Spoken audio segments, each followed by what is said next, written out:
नमस्कार दोस्तों, आज हम बात करेंगे नेताजी सुभाष चंद्र बोस के बारे में। द्वितीय विश्व युद्ध के दौरान अंग्रेजों के खिलाफ लड़ने के लिए उन्होंने जापान के सहयोग से आज़ाद हिंद फौज का गठन किया था। उनका नारा तुम मुझे खून दो, मैं तुम्हें आज़ादी दूंगा भारत का राष्ट्रीय नारा बन गया है। कहा जाता है कि जब नेताजी ने जापान और जर्मनी से मदद लेने की कोशिश की थी तो ब्रिटिश सरकार ने 1941 में उन्हें ख़त्म करने का आदेश दिया था। 5 जुलाई 1943 को सिंगापुर के टाउन हॉल के सामने सुप्रीम कमांडर के रूप में नेताजी ने अपनी सेना को संबोधित करते हुए दिल्ली चलो का नारा दिया था। 21 अक्टूबर 1943 को सुभाष बोस ने आज़ाद हिंद फौज के सर्वोच्च सेनापति की हैसियत से स्वतंत्र भारत की अस्थायी सरकार बनाई। इस सेना को जर्मनी, जापान, फिलिपाइन, कोरिया, चीन, इटली, आयरलैंड ने मान्यता दी। 1944 को आज़ाद हिंद फौज ने अंग्रेज़ों पर आक्रमण किया और कुछ भारतीय प्रदेशों को अंग्रेज़ों से मुक्त भी करा दिया था। 6 जुलाई 1944 को उन्होंने रंगून रेडियो स्टेशन से महात्मा गांधी के नाम एक प्रसारण जारी करके बापू से आशीर्वाद और शुभकामनाएं मांगी। भारत में रहने वाले उनके परिवार के लोगों का आज भी यही मानना है कि सुभाष की मौत 1945 में नहीं हुई, वे उसके बाद रूस में नज़रबंद थे। नेताजी का जन्म 23 जनवरी 1897 को ओडिशा के कटक शहर में हुआ था। उनके पिता जानकी नाथ बोस मशहूर वकील थे। अंग्रेज सरकार ने उन्हें राय बहादुर का खिताब दिया था।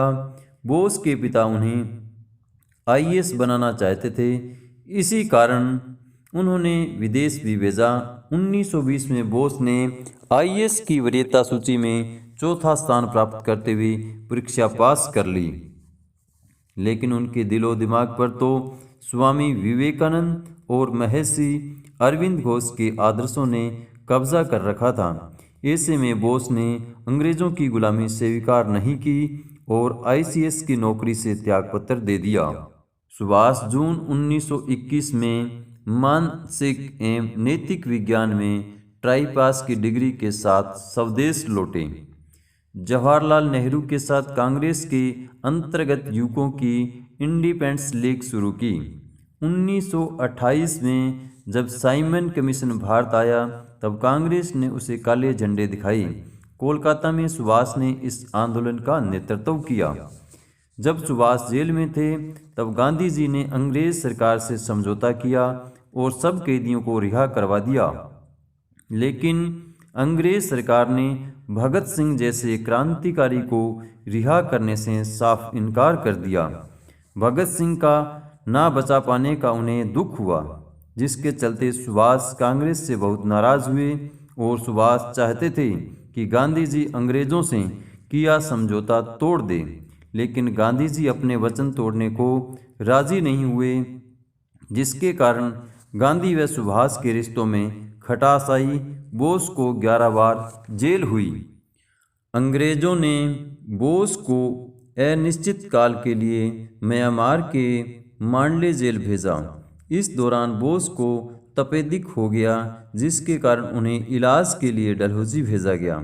इलाज के लिए बोस यूरोप पहुंचे और यहीं से उनकी लाइफ में बहुत बड़ा परिवर्तन हुआ। बोस ने इटली के नेता मुसोलिनी से मदद मांगी। सन 1934 में उनकी मुलाकात एमिली सेकल से हुई और एमिली से प्रेम विवाह हो गया। वियना में एमिली ने पुत्री अनीता बोस को जन्म दिया। ऐसा कहा जाता है कि अगस्त 1945 में ताइवान में हुई तथाकथित विमान दुर्घटना में सुभाष चंद्र बोस की मौत हो गई, जिस पर विवाद है। बोस को किताबों का शौक था, वे गांधी जी के विचारों से प्रभावित थे। नेताजी हिटलर से भी मिले थे और पूरी दुनिया का भ्रमण किया। नेताजी का शव आज तक नहीं मिला, इसलिए आज तक उनकी मौत पर विवाद है। तो दोस्तों, ये थी नेताजी सुभाष चंद्र बोस के जीवन से जुड़ी छोटी सी जानकारी। अगर आपको मेरा वीडियो अच्छा लगा हो तो मेरे चैनल को लाइक करें, सब्सक्राइब करें, शेयर करें। धन्यवाद।